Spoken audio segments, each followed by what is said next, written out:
संविधान के प्रति सच्ची श्रद्धा और निष्ठा रखूंगा। मैं भारत की प्रभुता और अखंडता अक्षुण्ण रखूंगा।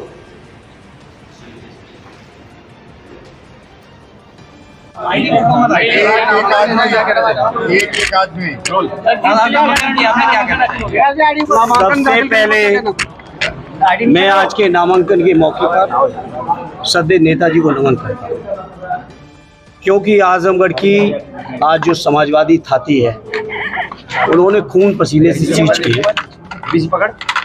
आज आजमगढ़ की पार्टी में ऐसा बीज बोया है कि हमारे 10 के 10 साथी उत्तर प्रदेश की विधानसभा में हैं और आजमगढ़ की जनता का आशीर्वाद लेके हम दोनों ही साथी सदर से मुझे और लालगंज से आदरणीय दरोगा सरोज जी को आजमगढ़ की जनता जरूर दिल्ली तक पहुंचाएगी। इस मौके पर मैं सबसे पहले राष्ट्रीय अध्यक्ष जी को धन्यवाद देता हूं, उन्होंने मौका दिया हमको, आदरणीय दरोगा भाई को यहां से चुनाव लड़ने का, जनता की सेवा में आने का। साथ ही साथ मैं इस मौके पर अपने सभी सम्मानित पार्टी के नेताओं का, विधायकों का, संगठन के अध्यक्ष जी का, जमाली साहब का, सभी सम्मानित जितने भी हमारे आजमगढ़ के राजनीतिक साथी हैं, उन सभी का धन्यवाद देता हूं कि उन्होंने इच्छा जाहिर की और राष्ट्रीय अध्यक्ष जी से ये फैसला करवाया कि मुझे आजमगढ़ में आने का मौका दिया। अभी रुक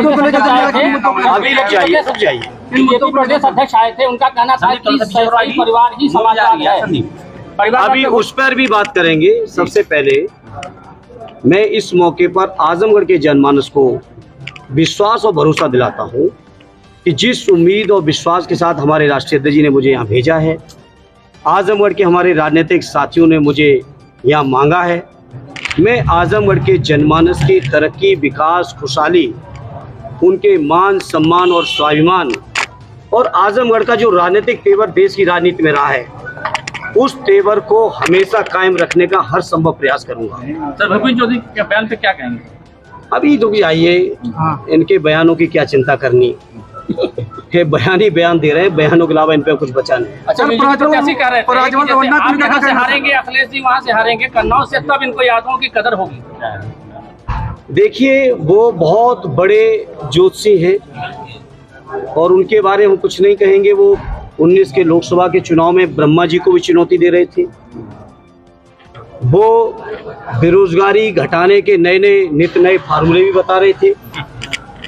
वो अपने गुरु के सामने, जो आप सबके माध्यम से वीडियो मुझे देखने का मौका मिला, उसमें भी कुछ आश्वस्त कर रहे थे। और वो जो गुरु के सामने सच कह रहे थे या निर्वाचन अधिकारी के सामने सच कह रहे थे, आज वो मौका है। उनका एफिडेविट आप लोग जरूर चेक कर लेना, मैंने तो अभी नहीं किया है। धर्मेंद्र जी, पराजमल रवन्ना को लेकर क्या कहना है? धर्मेंद्र जी, आप रहेंगे नहीं, ताला बंद रहेगा। पराजमल रवन्ना को लेकर क्या कहना है?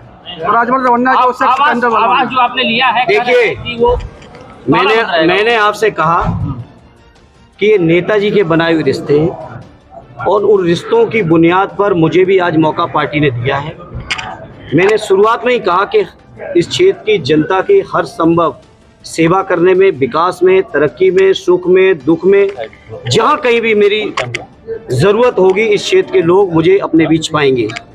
और इस बात का मैं आज जवाब दूं, कौन सच मानेगा, कौन झूठ बोलेगा, कौन क्या बात समझेगा, मैं इस बात पे नहीं जाता हूं।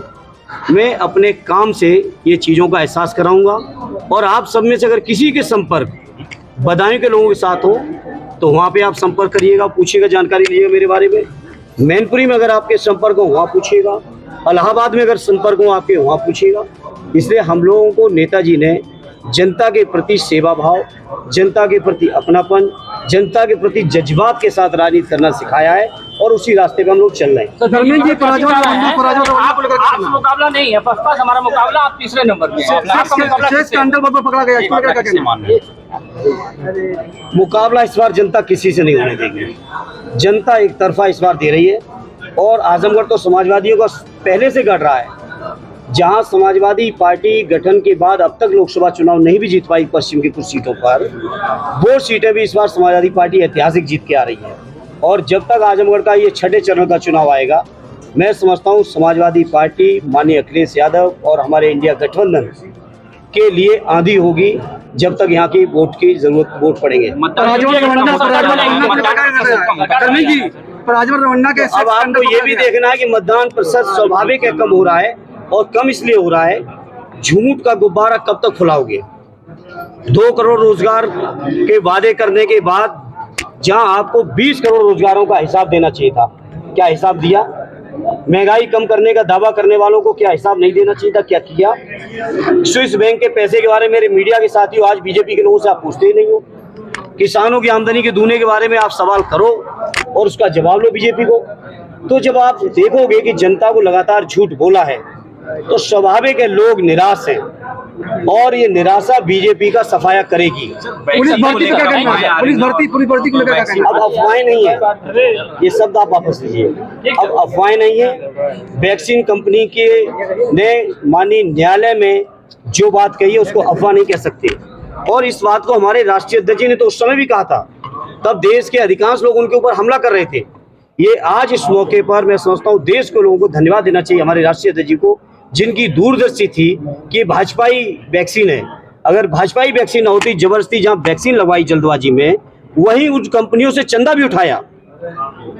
ये कोरोना के प्रति सीरियस नहीं थे, ये चंदे के लिए सीरियस थे, तभी देश के ऊपर पूरे कंपल्सन करके ऐसी वैक्सीन लगवाई जिससे आज हमारे नौजवान 18, 20, 22 साल तक के नौजवानों को हार्ट अटैक हो रहा है, और इसके लिए पूरी तरह से कोई जिम्मेदार है तो भारतीय जनता पार्टी की सरकार। धर्मेंद्र जी एक बहुत बड़ा मामला जो राजमहल रवन्ना का है, देखिए इसके बारे में ज्यादा कुछ नहीं कहना चाहता। ये बीजेपी के लोग जो स्वच्छता की बात करते हैं उनसे बात करिए जाके। पुलिस भर्ती को लेकर क्या कहना है? पुलिस भर्ती से हमारे नौजवान निराश हैं, हताश हैं। 60 लाख नौजवान जिस परीक्षा में बैठे हों वो परीक्षा का पेपर लीक